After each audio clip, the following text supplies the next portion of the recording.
Hey guys, this is West Texas Bros. We have a guest here today, a guest from middle school and high school. We've known her for a long time, and she just recently became a counselor, Azelin Roberts. It was nice to meet you, Azelin. And I'll let you lead into it. Just kind of tell us a little bit of your backstory, like where you grew up at, and so is here good? Okay. Well, I essentially grew up in Amarillo. We moved here when I was 9. Went to Austin Middle School, graduated from Tascosa. I met my husband there. I went to Colorado Christian University for college, and then shortly before we got married in 2018, moved back, and I've been working kind of social services since I moved back to Amarillo. Okay. Nice. Dang. So what kind of counseling are you doing now? Is it for like children or? All of it. So I kind of have 3 jobs, which is a little crazy, but I love it. So I work full-time for Family Support Services on their advocacy team. There I work specifically with people who have been victims of sex trafficking, domestic violence, and sexual assault. Oh my. And so our team provides 24-hour round-the-clock crisis intervention services. So I go on call for 24 hours at a time, and we respond for that whole 24 hours. If they need to go to the hospital, get an exam, anything like that, we're there, and we do case management. So I'm the counselor on the team, so I see all of our advocates' clients as well if they're needing crisis counseling. What's an example of a crisis? Yeah, so for us, the ones that we're called out to the most are at the Bridge Advocacy Center for Children or the hospital. And so I go there when they have been assaulted and they need to have, it's kind of more known as a rape kit or a sexual assault exam, and I work with the police and the nurses to get them through that process. Oh my. Take a strong person to do something like that. You meet a lot of cool people though doing it, that's for sure. Yeah, I believe it. I believe it. That's crazy. So talking about the family support services, what else like services do they offer? Yeah, so they do a lot. Like I said, I'm on the advocacy team, so I work specifically with those victimizations. We also have a safe house for people who are at a higher risk of typically of being killed by whoever, whether it's a partner, a friend, the offender is in the situation. We have a veterans resource center, which is really cool. We have a cookout and cornhole tournament coming up for them. We have a counseling team. And so there's a lot of counselors on that team, and they work with our survivors as well as couples or just anyone in the community needing counseling services. They do it all. And then we have a prevention education team too that's working with students, teaching them leadership skills. They have what's called a YAC team. Mm-hmm. So it's students from all the high schools in the Amarillo area, and they come and they're talking about like, hey, what can we do on Caprock to have better unity in our school and to have a healthier school atmosphere. So it's pretty cool. We have a pretty wide range in Amarillo. Yeah. Wow, that sounds awesome. Yeah. For sure. So I mean, what pushed you to go for this kind of thing? So I actually started as a volunteer.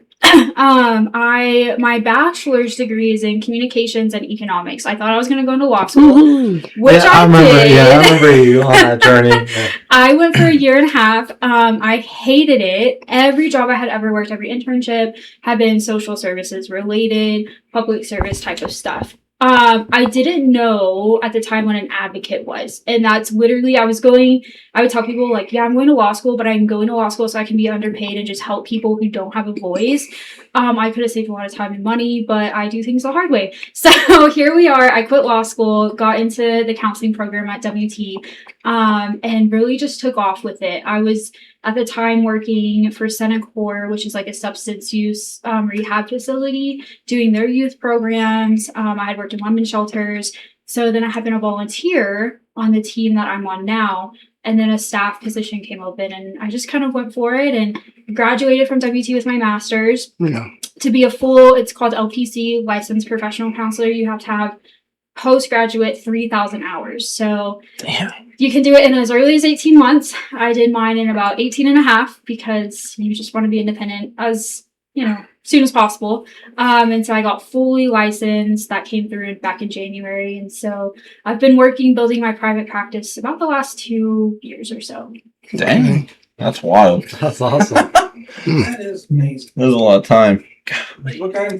What are some common issues that people struggle with now in today's world? You know what I'm saying? Yeah, I think, I know everyone says social media, but really, I would say social media more so just in the sense that people don't disconnect. There's kind of, we call it instant gratification, but you have a question or you want to go get something, it's all at your fingertips, which is super cool. I live on my phone, so I'm not anti-technology by any means, but you're always so plugged in. It's just unhealthy to be that plugged into everything all the time.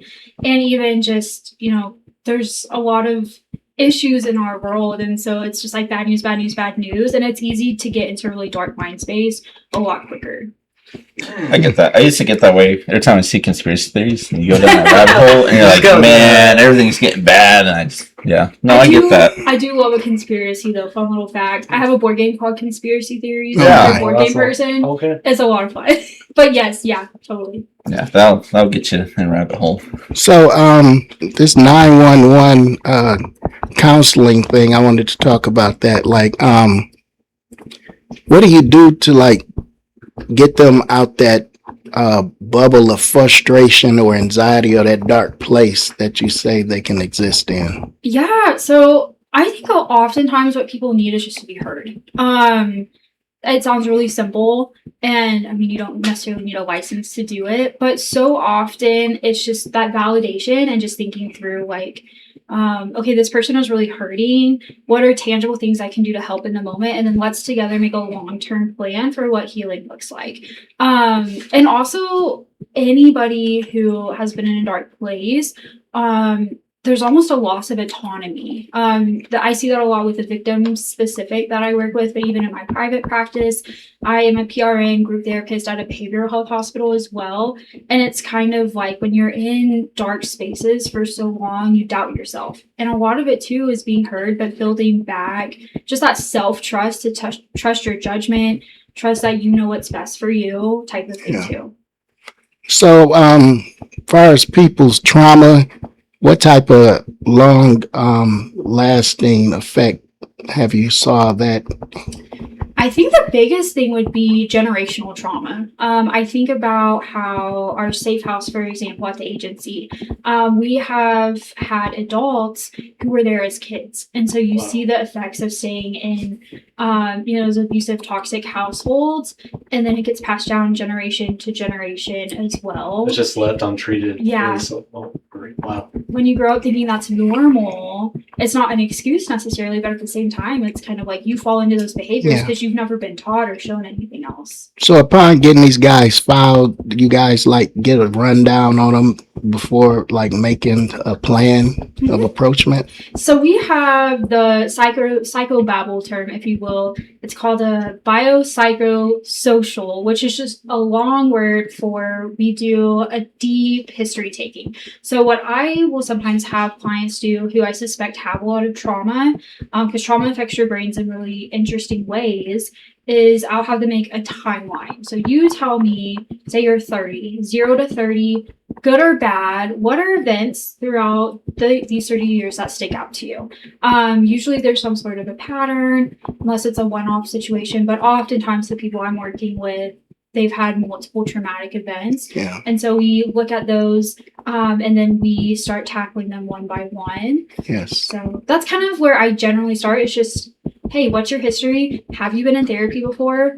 I work with a really good community of therapists. I've had really good mentors. Yes. My mentor, she's amazing. But there's also some really bad therapists out there. And so sometimes my work is also undoing harmful things done too. But you're anticipating before you engage or meet with these clients that most of them are probably going to be edgy or sketchy about even talking to you in depth. Yes, absolutely. Especially the ones I see at Family Support Services. My private practice is a lot of teenagers, and they're hit or miss. Some of them come, they sit down and they'll just tell you everything. And some of them are like, I'm not talking to you. And that's fine. Then we break out Uno and they think that they're playing a game and they're not paying attention and I'm still getting all the information I need. So it works. Growing up, as an adult, I see this now, right? But if my parents were suspecting something was going on, they would take the long way home because I was a kid who, and I'm still this way. You get me in a car, you get me anywhere and I'll talk your ear off, but especially being in a car, I don't know what it Yeah. is. So that was their Chat. tactic with you. Yeah. So I tell parents that too, like, take the long way home, see what your kids tell you. Mm-hmm. That's crazy because I remember, like, even in high school, like when you're going through something, we would go for long car rides. Just being a teenager, and Yeah. even like in college, you're stressed out about all the stuff. And it's like, let's go for a car The ride. meeting place used to be the dining table. Oh, yeah.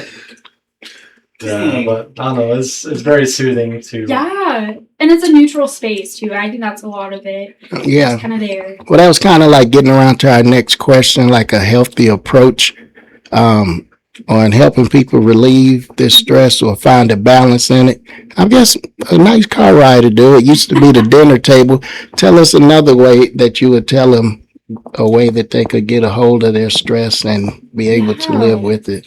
I think sleep is, just my professional opinion, evidence-based. If you don't have good sleep, that's going to affect your mental health. That's going to affect your physical health. And the long-term impacts of sleep are pretty rough too. But especially, if you're going through an extended, stressful time, not getting enough sleep will make that a lot worse. Yes. Also getting outside. We're getting into Panhandle Spring, which is always insane.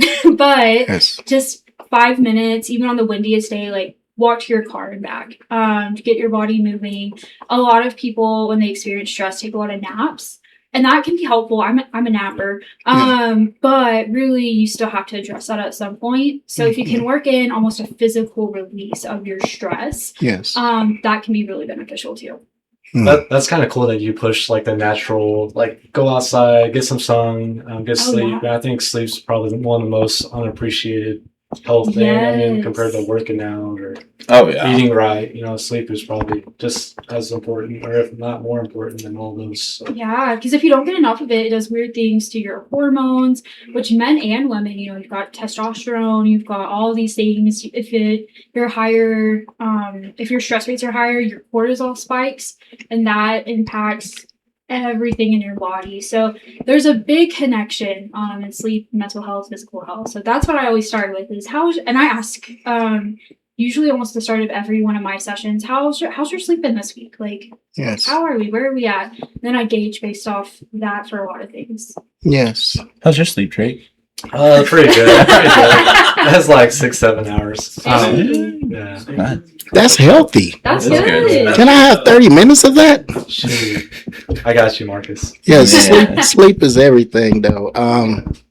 But we've run into and we've had conversations with each other and stuff, and we'll see people kind of like on the brink and everything. We like, why the person won't go get no therapy or see a counselor or something? And we find that a lot of people be like, it's not worth it, but it seems like the mind state they approach it with, that's what they get out of it. You approach it with a negative mind thought, it's not going to work, it's not for me. But if you go into it positive and being volatile and open to the counselor, it seems more likely to work.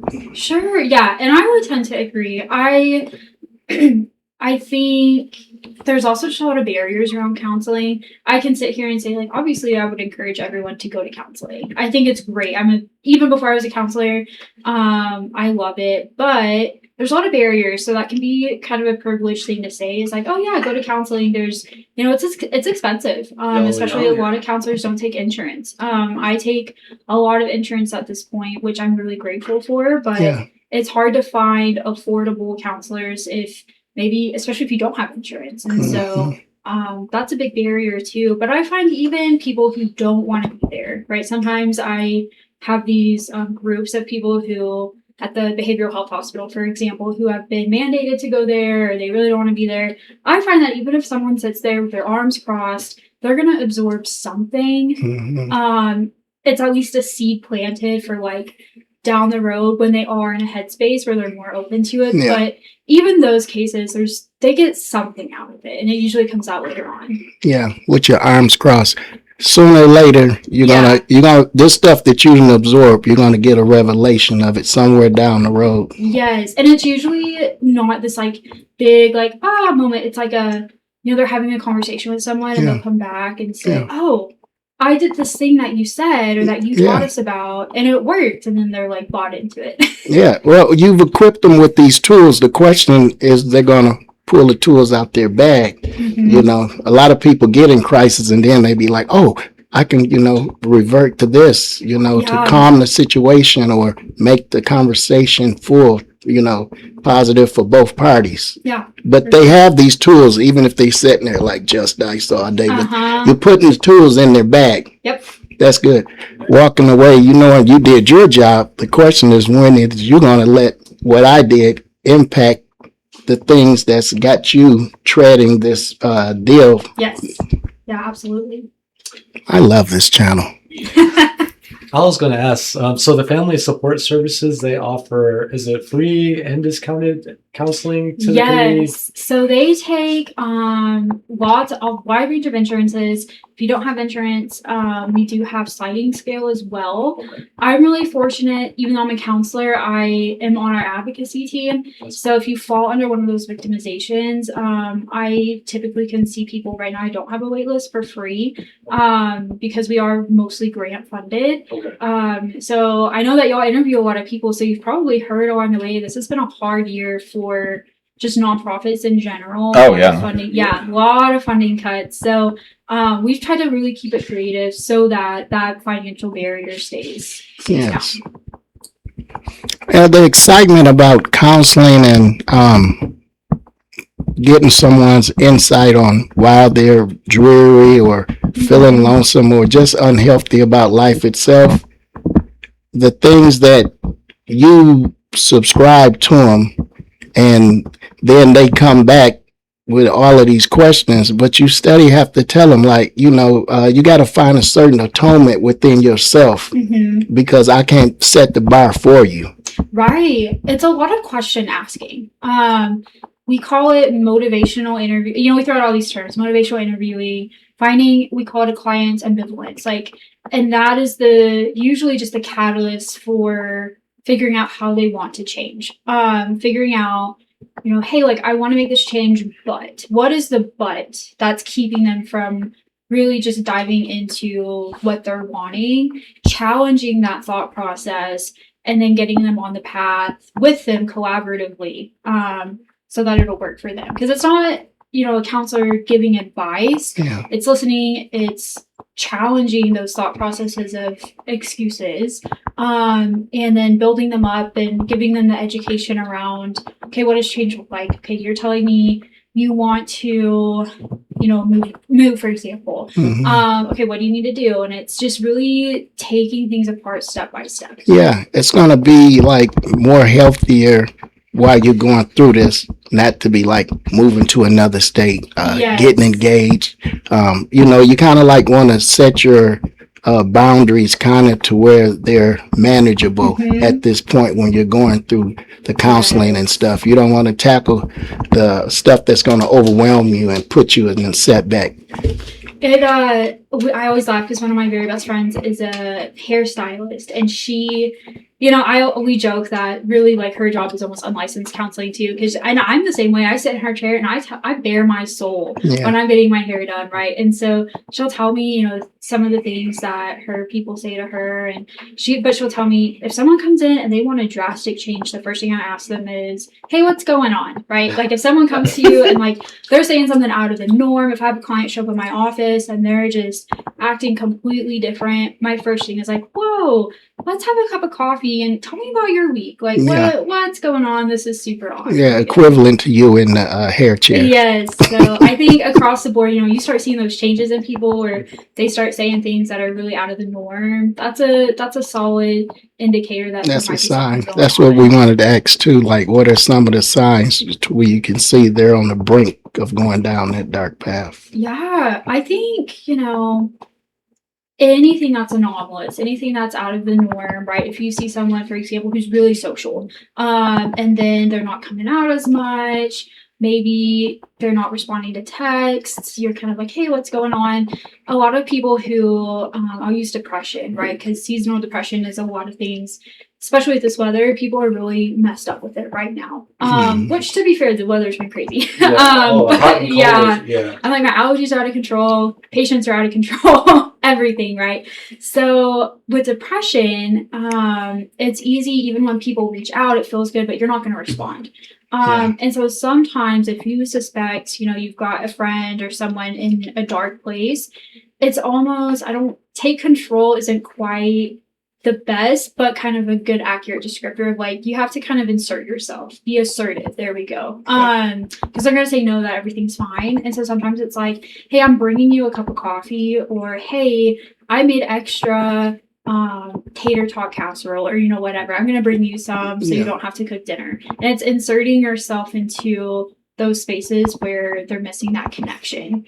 So I would say just a break of connection in general. Yeah. Do you find that it's a balance though? Like sometimes you could like push too hard and like people kind of retract back and stuff like that? Sometimes I would say most often what I see is people appreciate it. Okay. Even if the attempt maybe doesn't go as you think it will, they're going to appreciate the fact, and it's going to be a bit of a wake-up call to them that, hey, maybe I am acting a little funny if this person is like showing up at my door worried about me. I would say if you suspect something's going on with a person around you, it's better to address it. There's kind of a myth. I'll bring up the S word, like suicide, right? Yeah. There's a myth that if you ask someone about suicide, you're gonna like plant the seed and then they're gonna think about it. That is not true. If you suspect that someone is really teetering in that darkest space, just ask them directly. You're not gonna do any harm by showing that you care. Yeah. Okay. So one thing I've heard with counselors, especially kind of dealing with stuff that you deal with, is that they even have their own counselors for them because of the people they talk to. Oh yeah, I do. And I tell my patients across the board, I'm like, yep, your therapist has a therapist. It's so normal.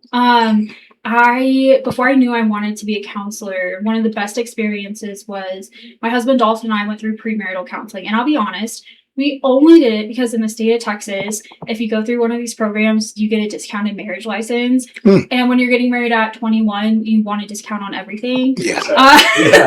Like when you're that young, or in general, but especially back then, right? And so we went through this premarital counseling. We got our discounted marriage license, but I loved it. And it's something that after we got married, we actually ended up just for checkup seeing our same marriage counselor. And it was super cool because we joke about this all the time. A year into our marriage, our apartment burned down. And it wasn't even a year. We had been married like 9 or 10 months. And so had we not done that work on the front end, it would have been a really different experience for us. But rather than it being a scary time, which it was him and I as a team. And so even now, like seeing my counselor, he tells everyone this, he won't mind this, he has a counselor. Like it's just really cool because we all need spaces to decompress that aren't our friends. The things that I see and the things that I hear, just for my client's sake, I wouldn't want to risk confidentiality, anything like that. But my friends and family don't need to be hearing about these traumatic thoughts either. Like for their own mental health, they don't need to be hearing about this. So it is good to have that space. That's cool. A lot of people kind of like cut themselves short on, the counseling and the therapy that's offered because their most traumatic thing, they kind of like shun away from putting that on display. Yeah. One really cool thing I've done recently is I've gone through what's called EMDR training. And it's a super specialized trauma therapy. And so what it does is it works really well along with regular talk therapy, just sit in a room, tell me about your problems. This uses bilateral eye stimulation to essentially neutralize the feelings of a traumatic event. So you can do a lot of work a lot faster so that you take that stigma, you take that shame away, you take those intense emotions that really block us from accessing those memories, which is our brain's protecting us. It's not a bad thing, but it's harder to get through. So that's something cool I've been really diving into and starting to incorporate so that they heal faster, but also they get past all those feelings and can really process it a lot quicker too. Yeah, I'm a big joker. It reminds me back in the day when we were in the caveman era of therapy and stuff. They got these people in these mental hospitals and stuff. So I'll be watching these stories. Why did they have a room where they strap them to a chair and give them shock The shock. therapy. Ooh. Oh, I know. Oh, that sounds. I said, that man, Yeah, that's that's aggressive. Get it out of your head. Oh. Hit him again, Bill. Well, I guess you can't have any feelings if you're just like zapped. Yeah. It's Yeah. like, I don't know. Is that when they do the No. lobotomies? He's traumatized. He's good. Let him back. Lobotomies, listen. Yeah, that was a rough one. I was going to say, as West Texas bros, we're big advocates for mental health.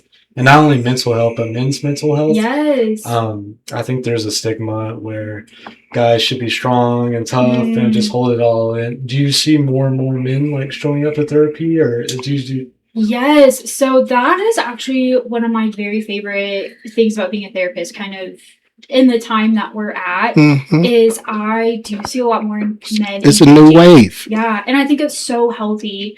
I look at the teenagers that I work with.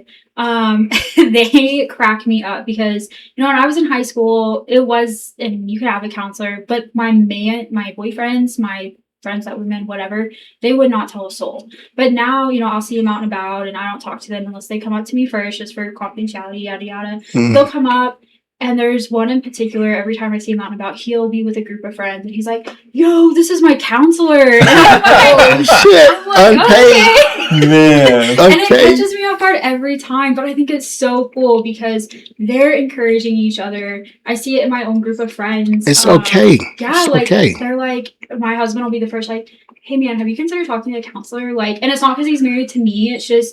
It's because it's just so much more normalized and they're seeing the results of it, which is also the important piece too. Oh, man. For sure.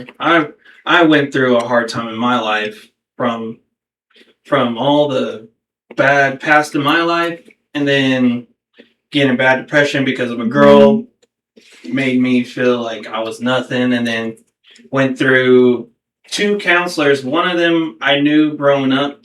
It was because I was like, the first counselor, I didn't know them that well, and like I didn't want to go. And then my sister automatically told me like, hey, our old principal is now a counselor. I was like, what? And then she ended up getting me into him, and I was like, because he knew me and my sister for so long, he knew everything. So I went straight to him, and I felt a little bit better. And there's times that I still deal with mental health, and it's tough. And I'm like, Yeah. and it's like, I'm married, and it's like, there's times in the back of my head, it's just like, am I even worth sticking around with my wife? Like Yeah. that kind of stuff. But with you going to that former principal, Yeah. well, now counselor, he gave you like tools on how to manage it, Yeah, and then there's times I was just like, I try to do what I can do, like mentally, and then there's times that in my mind, like I have this negative part that tells me that I'm not worth it.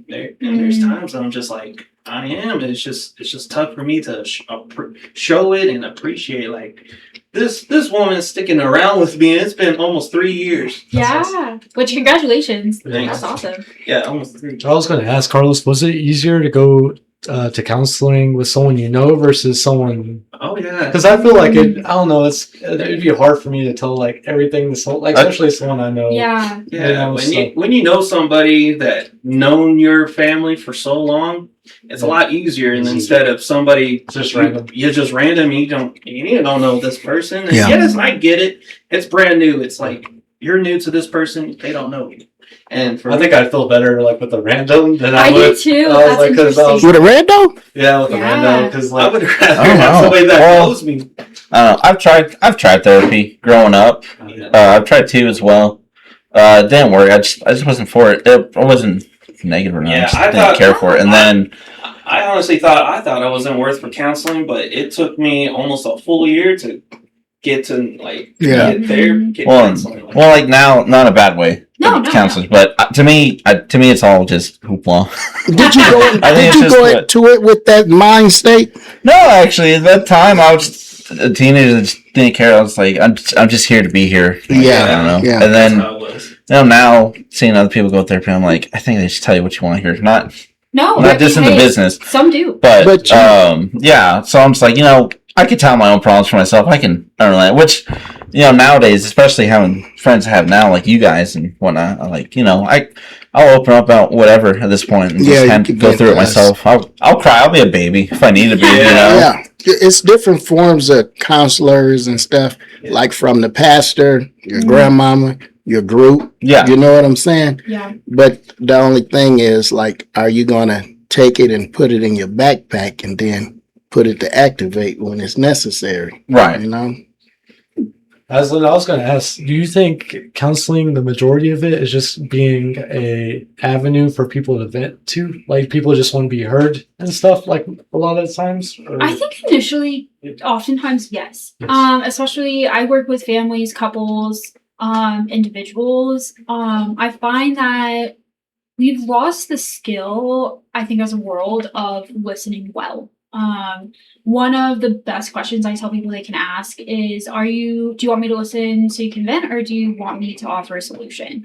And that goes That's back cool, to, we want to leadership. fix things. And I'm that way. Like, I am chronically a fixer. I think it's partially just my personality. I think it's kind of, women are oftentimes a little more on that nurturing side. Although I have the maternal instinct of like a piece of paper. Generally, I just want to fix things though. And so, my husband will be like, I just want to vent about this. Like, I'm good. And I'm like, okay, yeah, cool. But we've lost that ability to just sit with someone in frustration and listen. And Yeah. I think so often what I hear is, I just wanted this person to listen and they did it and I'm hurt by that and I don't know how to fix it.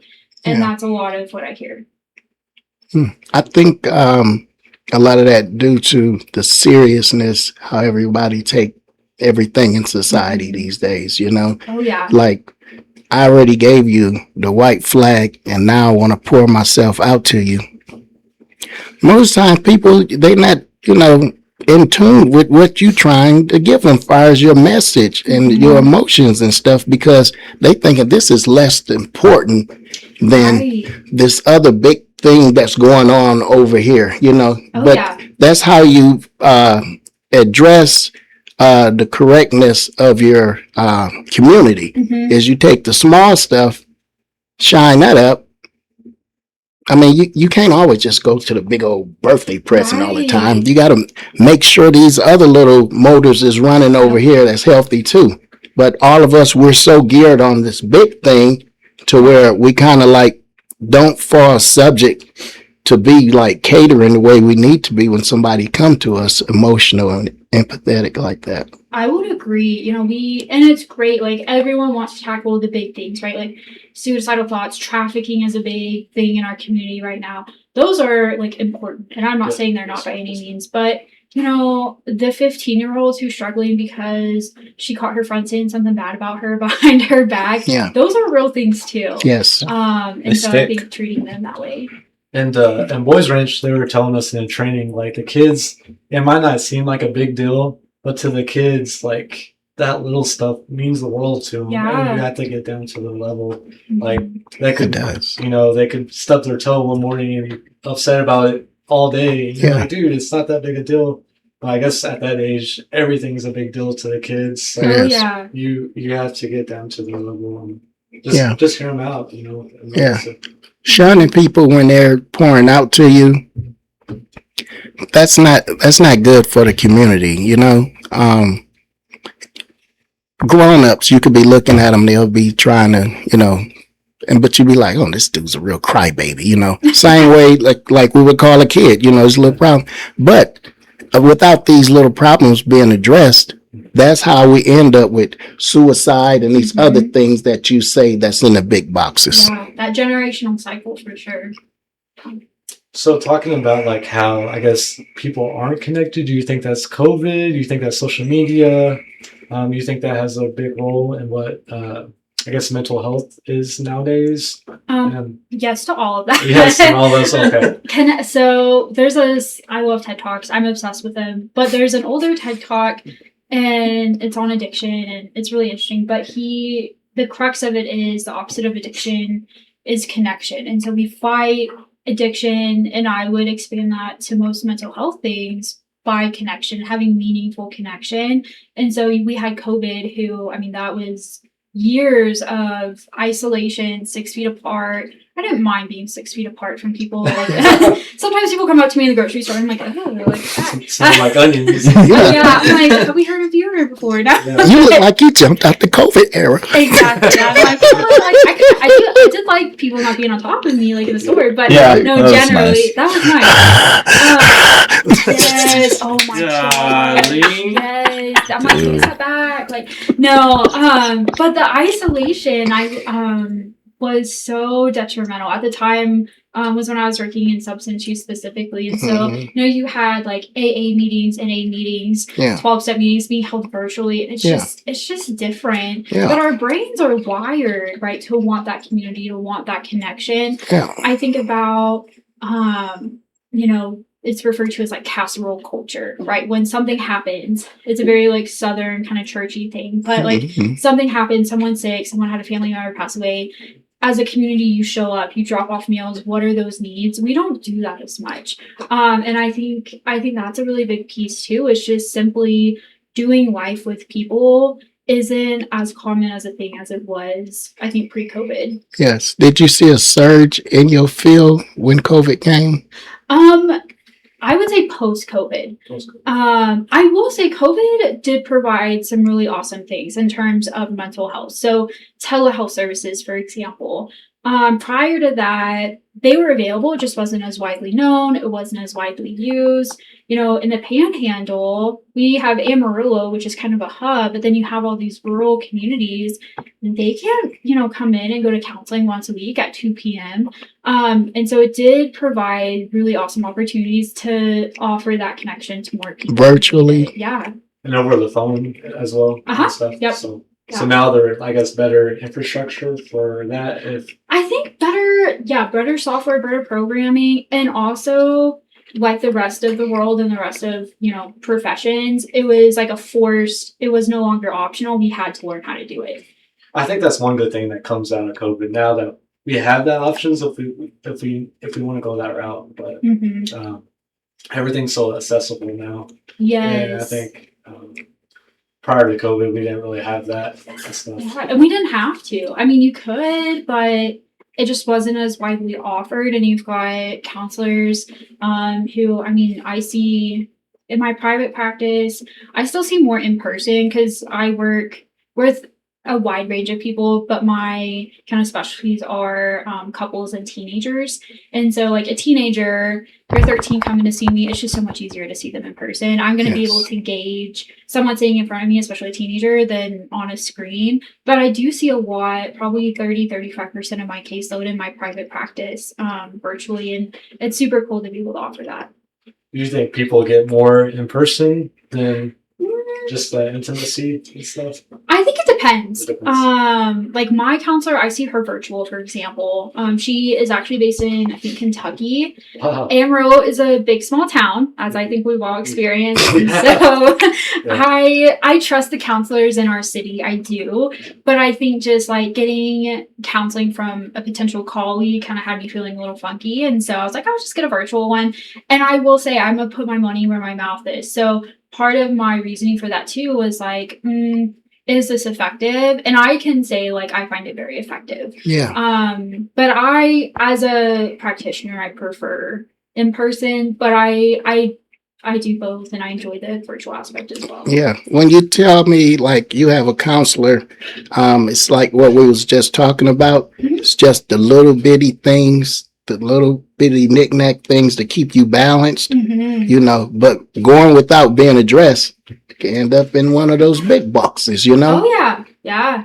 I think those are, and knowing what those are is the hardest part. I think when I'm listening, just holding that space for someone, usually it's me listening and finding the pattern. Our brains are wired to find pattern. That's how we make meaning in a lot of things. It's why when we don't have information, it's like a lot of times how rumors get started, right? Because we're filling in, okay, well, this would make the most sense, even though it's not fact-based. So I say all this to say, then when I'm working with a client who's having all these seemingly, we'll say like blow-ups, for example, maybe they're just getting really mad out of nowhere, I'm listening to them and also saying, okay, wait, I remember that hey, you talked to your mom right before you had a blow up last time, and maybe Trigger. maybe there's something there. Like, what are your triggers? And so a lot of it is kind of, okay, this happened, this same situation happened.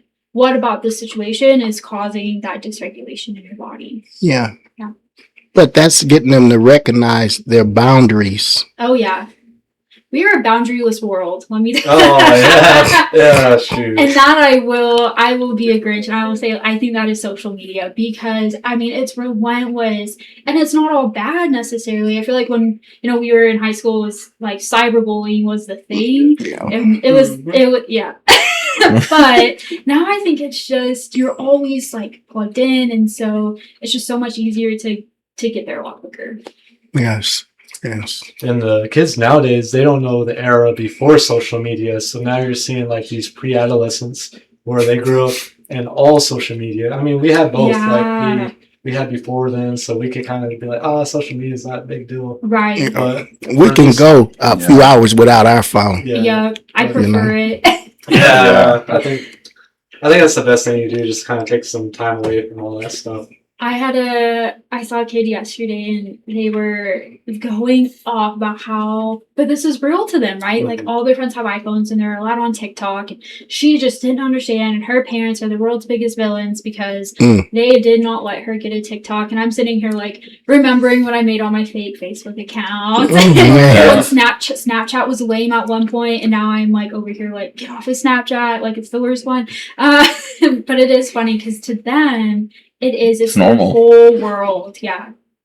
Right. Yeah. So, sorry, go You're ahead. good, no, you're good. Oh, okay. So, through all your therapy, have you ever had to deal with like a lot of misconceptions that you've had to kind of correct with people? Yes and no. Usually, if they're coming to me because like they just have accepted that they need help, then they're not in that place. But especially, and I will say with men, there's this big myth that, it's weak to go to therapy and it's weak to have these big emotions. And so I do think that's an area where just normalizing, just because you're in therapy, there's nothing wrong with you.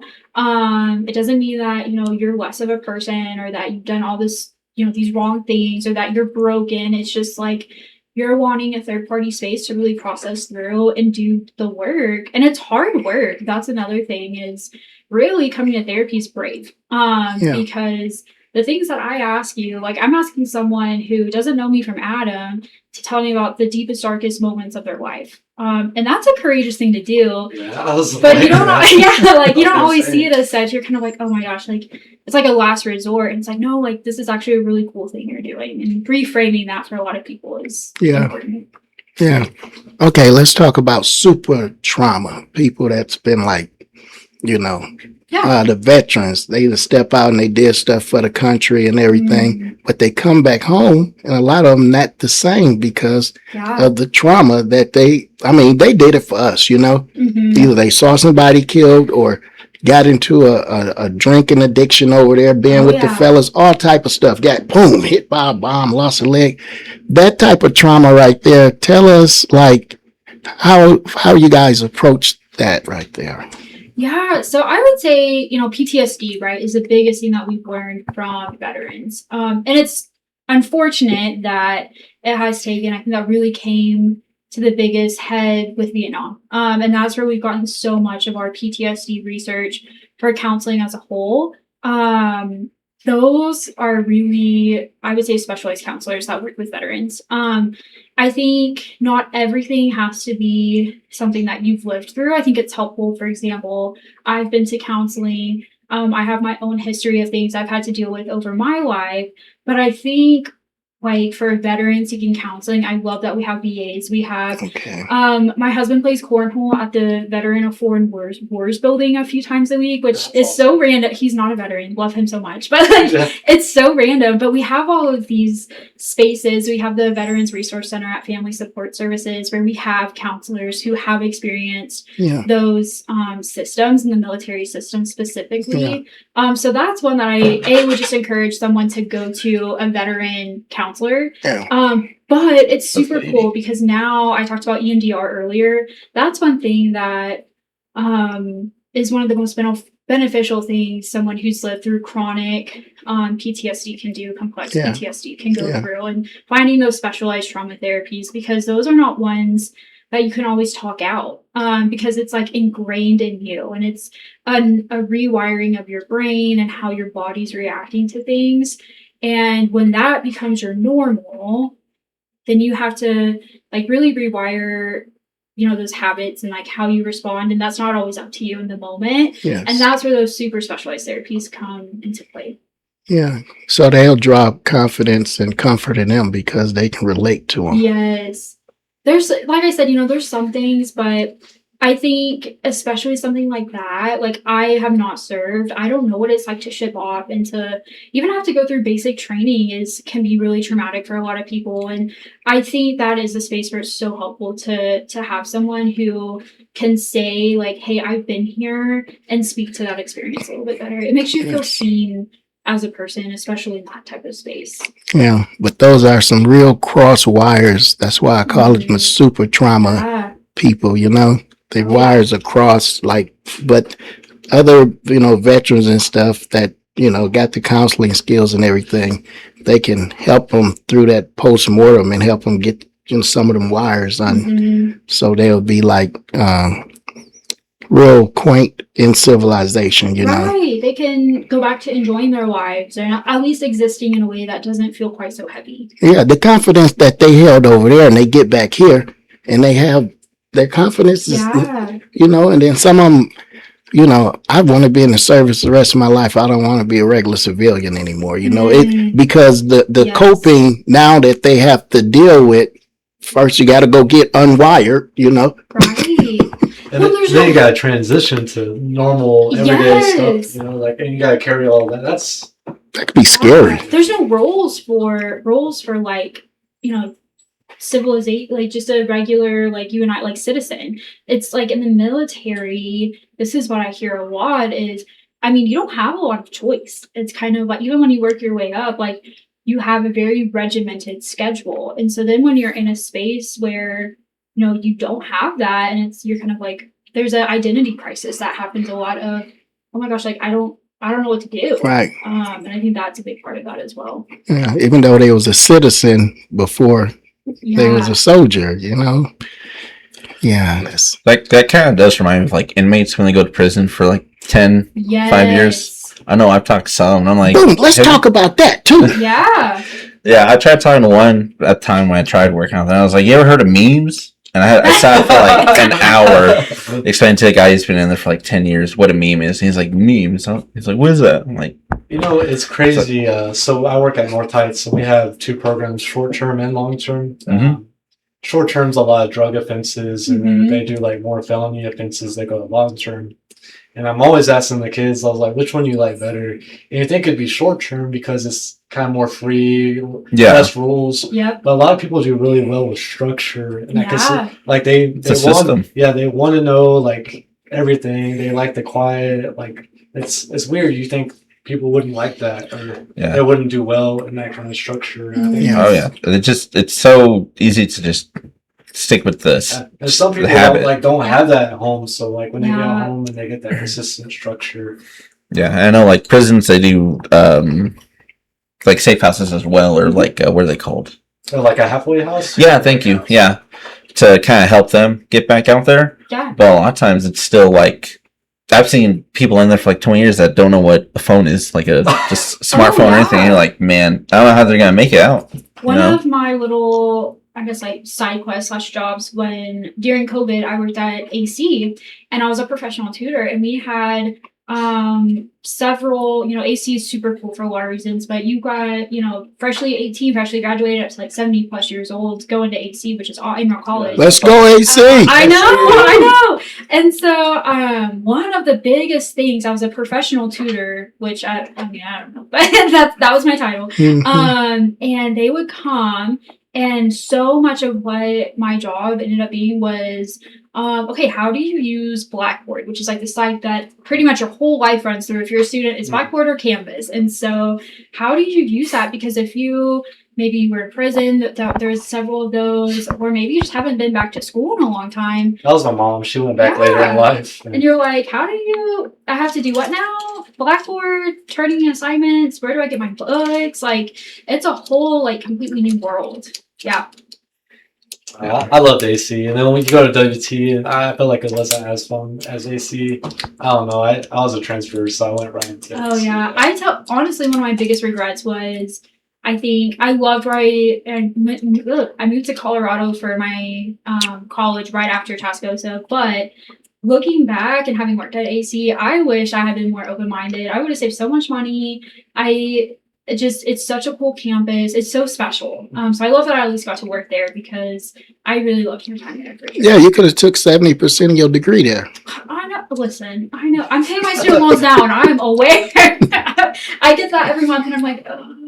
But I feel like they just take care of you, like they're, Yeah. you know, like, and then when you get to WT, they're like, you got it, dude. And I'm like, Yeah, you're kind of like expected to know, Yeah. like those bigger universities, just like all the Yeah. things. I was talking to someone at Roasters on my way here about that, and how special the culture is, and I think that's an Amarillo thing too. You know, we've got a lot of things that are not going well for us. We've had, historic shootings and like so much violence in our city. But then we have these communities that are really coming back out of the woodworks. And I think it speaks to what we were discussing earlier. And people want that community and that connection. And I think we're starting to see that really, like, that's going to be a big key in healing our community too. Yes. I don't know. I think once you move away from Amarillo, you start to realize how special Amarillo can be. I know there's not a lot of things to do at certain times, and I still ain't got bored since I've been here. I don't know why you Amarillians be saying that. Yeah. There's nothing to do It's here. nice. It's nice. I used to live here for about 9 years, and I was like, man, it felt like home to me. And you're talking to a guy that's born and raised in Lubbock. Yeah. I think Amarillo does have that homey feel though, because you Yeah. go to It Lubbock absolutely and does. it's like, Well, I must be super comfortable because I feel like I'm on one big vacation. Hey, Yeah, that's good. yeah, that's You why. can't beat that. That's what I like about Amarillo. It feels like home, and like, yeah, Lubbock's great and all, but it's just Yeah. something with Amarillo. It's just something different. you think You- that's just like a hometown thing? You like, I think so. like, you think it's more of a hometown, like you need to get away from. Well, it's my story. Let me tell it. Oh. So I'm ready. I'm I sad. grew up in Trauma City, aka Killer Villa, like Flint, Michigan, right? So like my head was always on a swivel. Yeah. You know, I'm watching now. But when I got down here, only thing I had to tolerate was like people staring. My cousins say it's okay, cuz. But with being in that element to where you don't have to keep your head on the swivel all the time, that gives you time to generate your past goals and bring all of this stuff to fruition. You know what I'm saying? And the environment definitely has to do something with your mental, your therapy, and the way you address your triggers and all of this stuff. The environment is very important. I know because I grew up, it wasn't good, I mean, I was the first Beetlejuice. My head stays spinning around. You know what I'm saying? But down here is more like I got tunnel vision, Do you feel like it's slower and more comfortable, or I don't know, or just 19 jokes just went across my head when you said that. But I'm gonna try to keep it clean. okay? Yeah, it's more manageable and more exciting because like being off the swivel, I'm more goal oriented now, and I know I can put them into play versus being back home. I had all these goals and talents, but all of them just always ended up on the shelf because I was always like in a panic mode, paranoid. Just, swivel life is not a good life, but yeah, this is more better down here. I can bring out the complex things in me, the funny things, all of these different parts of me, and so that's why I said it feels like a big vacation to me. You know what I'm saying? Oh yeah, Yeah. for sure. Once you move away, you kind of miss Amarillo. I was like, Yeah. Amarillo, because I had that mentality, like, I need to get out of Amarillo, and then you move away, and it's like, it's not that bad. Oh yeah, I forgot to say, you guys are weird like me too. Yeah, we are. Yeah. We absolutely Yeah, are. it's like everybody's abnormal. There's no norm down here. You know what I'm saying? Mm. That could be a good thing. It is. It It's is. like a healthy melting pot, but it's existing in one of them hourglasses, and don't none of the sand go out of it. Oh man. That's wild. That's Yeah. wild. So, Azelin, I was going to ask, what role does mental health play for you? Just, I guess, in general, like, if Yeah, I think. Oh, that's hard. I think therapists are some of the worst at taking their own advice. Okay. But I will say, I think for me, I have routine is like one of the best ways I keep my mental health is even though my routine looks different, one of my Yes. favorite things about my job is it's kind of a different day every day. But I have my things that keep me grounded. And so it sounds silly, but one of the first things I do when I get home at the end of the day is I change clothes immediately. It's like for me, the visual and tangible, I'm taking off my work clothes, getting into my comfortable, my home setting. I don't listen to anything on my drives home, Wow. which only like when I'm ending my day. And I just have that like 5 minutes of silence to really, wow, okay, like that was a day. Or maybe it was a good day and that's really awesome. But now I want to be present for whatever I have that night. So I'm thinking often about not just for me, but the people around me. Because my clients deserve to have me show up for them to the best of my capability. And so often, you know, we're a hustle culture. And so we think about our work lives really well. But the people, you know, our personal people who are really doing life with us deserve that from us too. Yeah. And that's something I'm trying to keep in mind is like my clients deserve me to be, you know, the most up to date on information and well trained and all these things, but so do, you know, my husband and my friends and how am I showing up for them? And if I am so focused on, you know, being on my phone or checking my emails compulsively, like that's not fair to them either. And so, and it's important for me to have that time with them. So that's a big thing. It's just thinking about me specifically, but also how am I getting my connection? How are my people as well? Yeah. So that is very important. It seems like, well, of course, you've accomplished having emotional intelligence, but this is definitely the nucleus of it. That's not just all about you, but the people around you. You got to show that they're relevant as well. Mhm. You know, because like being self-absorbent, that's gonna, even though you're feeling like, oh, I'm a jolly good fellow, but like if you have something in you like that, you know, pour it out to these other people, show this compassion Yeah. as well, you know, and the stuff that comes out your mouth and your body language and all of that stuff impacts people around you. Mhm. They're probably like two of our best friends. I'm going to shout out Ethan and Emily. And I only say this because every Sunday we get together. It's where I'm going after this. We meal prep for the week. I hate That's cooking. awesome. Yeah. I know. I I'm hate hungry. cooking. And it just like, it gets it all taken care of. It's awesome. But then we play board games, we do whatever. But it's kind of like, I think about them as like my do life people. And they don't care. I mean, they care, but like, they're not sitting there equating, you know, my value as a friend to what I've done at Family Support Services or how many clients I got in my private practice this week. Mhm. They care that I showed up. Today they care that my piece of our meal prep is cooking the chicken. they care that I brought my thing, and they care that I'm just showing up to like hang out or play Catan later, you know, whatever we're gonna do. Yeah. That's what they care about. And I think anyone, whatever field you're in, like you deserve to have that professional life, but you deserve to just be able to leave all that behind and have You those do. people that it doesn't matter. They value you because like you're you. That's us. You know, Yeah. I don't care what's going on. Like once we plug up this deal and it's us four, I mean, We click. all of the weight and everything just lifts off me. You know what I'm saying? I'm a saddle bum sometimes when I come in here. But when I leave, they said, what they call it? Trevec from Walker. I'm feeling like the eyes of a ranger or a bun. I had to get Chuck Norris out another shot. R.I.P. Yeah. R.I.P. Chuck Norris. Man. It's true though, like you know, everyone wants a village, but you have to be a villager. I say this so often. I think my husband probably gets tired of it, but you know, everyone wants the support, but we forget that relationships are 50-50, but you still have to show up. Like there's going to be weeks where my showing up, the best I can do is 30%, and that's okay. but like you have to put effort in to receive that effort too. And I think we forget that sometimes. I always say like you get out of life what you put into it. So Yeah. you know what I mean, like just all that hard work, whether it be relationships or at school or your job, like you always get it out 10 times, but you have to be willing to put in the work. Yeah. Yeah. Well, this is definitely an exciting interview. No, I'm so glad you got to came. I was like, Yeah, I was glad you messaged me.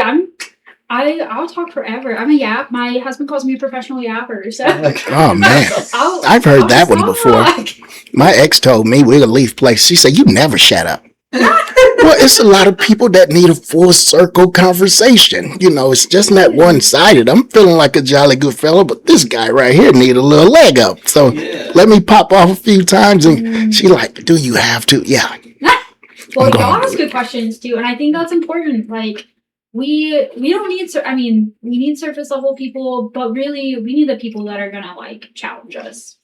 That's important. Exactly. Hell yeah. And you could challenge someone in a good way, like versus like a friend that's like checking you all the time. Like I feel like you could really like genuinely challenge somebody. Yeah. And it takes that vulnerable level to challenge. Yeah, and it's vulnerable to be challenged. One of the best books, it wasn't something I read in school. It was something, I think I literally saw a TikTok on it, but it's called Thanks for the Feedback. Because that, if you can take something, like someone gives you feedback, good or bad, if you can take that, sit with it, and really put it to practice, that is one of the best skills we can learn. But so often it's like it scratches at our pride. I don't like to be told I'm doing something wrong. Like I'm not. This is something I'm working on. But if you can really sit with it and then like reflect and you know what, like yes, that was valid. Let me get some more information. Let me work on this. That's gonna take you so far in anything that you're doing. But it's not a great feeling to be told like, oh hey, like you fell short. But sometimes you got to do it. Yeah, you got to be a sponge sometimes. Yeah, I had kind of in comparison because that does work out really well. Me and some old buddies when we do Dungeons and Dragons, Yes. we would like at the end of every session or whatever, we'd get together, be like, all right, what did we think, pros, cons, whatever. And like, this could have been done differently, or less people on their phones, whatever. And next time, it's great because everything's worked out. It's not just built up and then it just falls apart. And you get resentful and like, ugh. Yeah, exactly. Yep. It's great. Give us an example of some of the times that you saw your work birth a person, like get them over that hump, and you see them months or years later. Well, I think one of my favorites was someone I had been working with. She had a pretty traumatic sexual assault. And so there's a lot of trauma work that goes into that.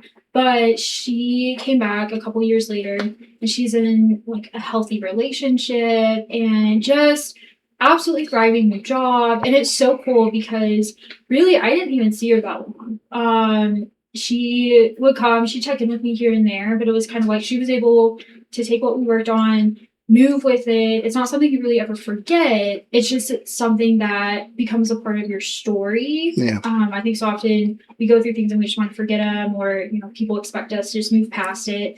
That's really not how that works. But heal with it, and then like be flourishing. And I think that's like probably one of my favorites is just seeing when they can be healthy and have healthy relationships, when they can break up with somebody and then not be violent, like because just the demographic I see. That's what they're used to. And so just happy lives and healthy, even if it's not, they're not getting married, even if it's just like, hey, like I handled this in a way that I wouldn't have before seeking counseling. Sometimes it's just getting through the day. Like, oh my gosh. Yeah. It's very powerful, very powerful. Like it's different for like doctors who work on your physical. But people that's called to like deal with your mind, your mental, and there's so much swaying in that, because we're all our worst enemy, so we're going to Debbie Downer ourselves, especially when we're actually in the pit, But having the confidence, like you said earlier, and the courage to step to a counselor or a therapist that just this is the person doing it on their own, no relatives, forging them to.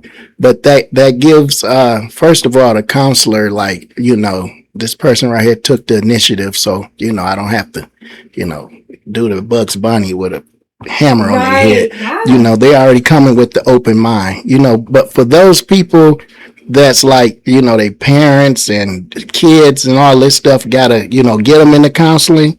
Those people are already coming in, so it's like playing tug of war with them at the beginning. Yeah. Oh yeah. I I love family counseling. I'm nosy. I tell people I'm a counselor because literally I'm just the nosiest person. Holy shucks. I want to know why you unfollowed your second cousin twice removed on Instagram. Like, that's the stuff that What's going on with that? Tell me. Like, That could be one of those little bitty things, Yeah. And so I have these families come in, and one of, I think, my biggest therapist struggle is parents. Because it's top down, right? You think about, like, in school, like, the really good teachers, really good principals, those are the people you're learning from, are the adults around you. Families are no different. And so I love when I can get a family in who is open to, like, those hard conversations of, like, hey, like, yes, little Sally over here, she's having these issues, but let's talk about maybe what is she seeing at home. And some parents, like, that's hard work to do as a parent. And as a therapist, like, that doesn't always feel great either. Like, so I need to ask you some difficult questions about what's going on in your house. And sometimes there is kind of like a tension period, but then when you see them resolve it and you start to see them working it out as a family system, that's one of my favorite things, is to see, how do you handle conflict as a family? Like, are y'all yelling all the time? Listen, I yell sometimes, like, I'm not perfect, but are you resolving it? That's the really important piece. Yes. What are we doing? And so it's cool when you start seeing them become a cohesive unit, but you get the ones that come in, whether it's families, relationships, individuals, where I'm like, I'm trying, and they're like, no, absolutely not. And I'm like, you know what? I've been there too. I get it. We'll slow down. But yeah. Okay, before we go off, I wanted to ask you about you just made me think of this when you said the group intervention. What's with that? Like, because normally when I think of intervention, it's me and Drake getting on this guy because he keep doing something repetitively, hurting himself. Oh, that's super dependent on the person. Okay. What I would say, I think I just go back to, if you see someone or you have someone in your life that maybe, like, you suspect something is off, directness. I have been told that I'm pretty direct and I can be really blunt. Everyone's personality is different. Do you find that works better than trying to beat around the bush? Yes. Okay. Absolutely. Like, just directly ask the person, hey, what's going on? Or hey, do we need to talk? Because that's going to save everyone a lot of time. You don't have to mess with what did they mean by that, or, maybe I should have said this. It takes the guesswork out of it. Yeah. And that just gets you to a resolution a lot quicker. Yeah, but my personal interventions that I have with people, like, if they're kind of like shunning when I'm trying to be like, you keep doing this thing over and over, and they give me that look, or some of them say, what do you care? I'll be like, I need to get you in that healthy space for whenever I'm not healthy, I need you there. And that seems to work. And that's community, right? Like, we pick up for, maybe someone, is falling short or is just going through it. We pick up that slack because, like, we might need that at some point. Yeah.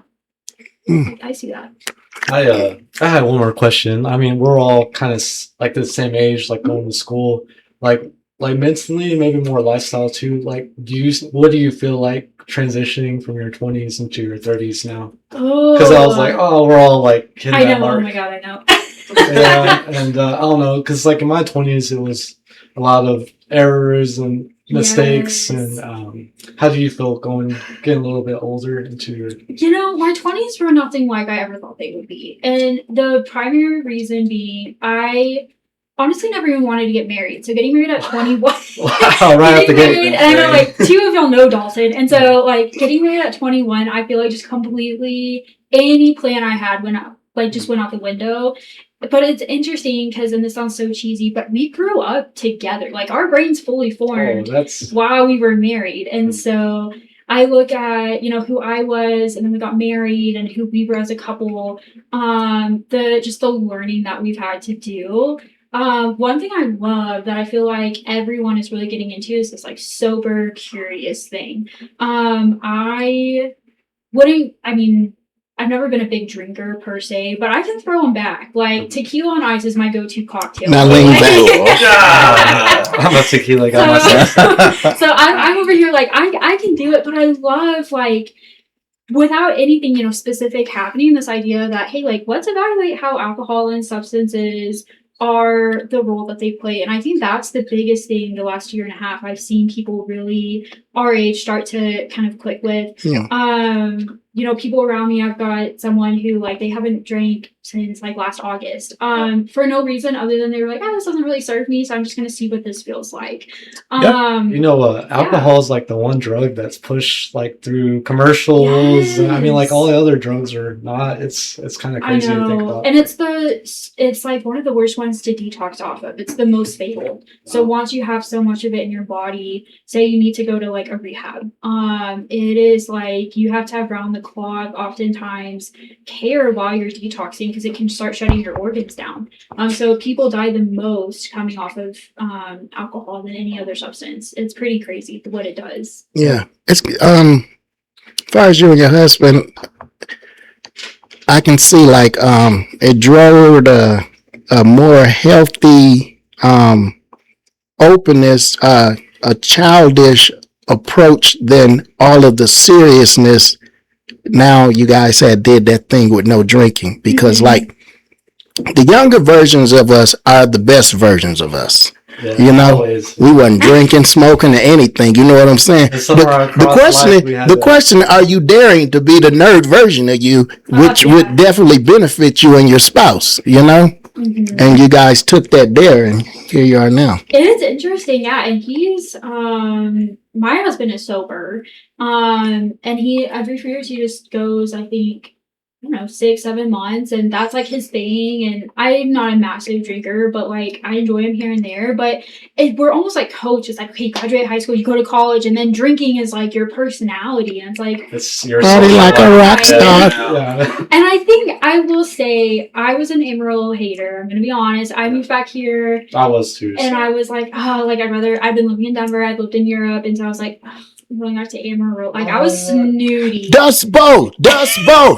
I was. But here, I will say, I've come around, and I'm a big believer in putting into community what you want out of it. So I'll be going to all these events that, let me tell you, maybe aren't my thing, but I believe that if it's other people saying, I want to be a part of keeping it around. And I seen you at this, the day of the... Oh, yeah. I was really quick. I was running around. Yeah, but those things, like, that's the stuff we need. And so but I think one of the barriers to Amarillo is up until recently, really, like, anything after, 7 o'clock, 8 p.m., like, really, you can go out to eat or you can go to a bar. And so I love that we're seeing more of, this other stuff opening where we can go and socialize in ways that isn't drinking. Because I think for so long, I know, like, when I moved back, it's like, okay, like, let's go to Butler's or, wherever we were going. And now there's a little bit more to do that doesn't have to revolve around drinking. And that's the social norm for Amarillo. To go out and Oh, yeah. Go party. I think that is my, something I'm hoping that we can keep that momentum on as a community in Amarillo. That's a passion of mine, is like what are avenues we can explore outside of drinking. Rudy Bam. Carlos, take us home. Anyway, before we head off, what's the best advice for young teenagers and young adults for mental health wise? What could you give them for advice if they need the help and the parents may not see it, but what advice would you give to teens and young adults? Yeah, this is going to sound a little contradictory, so bear with me. Knowledge is power. Know what resources you have. Utilize your school counselors. You're forced to go to all these, school assemblies anyway. Pay attention to them. Know what resources your school has available. I talk about put down the phone. Yes, put down the phone. but also it's a way to stay connected with what you can get help with. So I think really in thinking of all those things together, finding balance, right? Everything should be a balance. And I think as a teenager, as a young adult, you're so focused, like you have tunnel vision. I was the same way, like I was focused on going to college and getting my career started and I didn't have a good balance in life. And so I think oftentimes what I'm seeing with my teens especially is they're so focused on this one thing that they're unhappy because they aren't getting enough time with friends, or they feel misunderstood by parents, or whatever it is. So figure out how to have a healthy balance just across the board. For sure. But anyway, that was the end of the show. Thank you for coming on to the show with us. Thank you, Azelin. You're the best. Give her a round of applause Absolutely. for the one time. And remember, smash the like button, subscribe for more. We're out.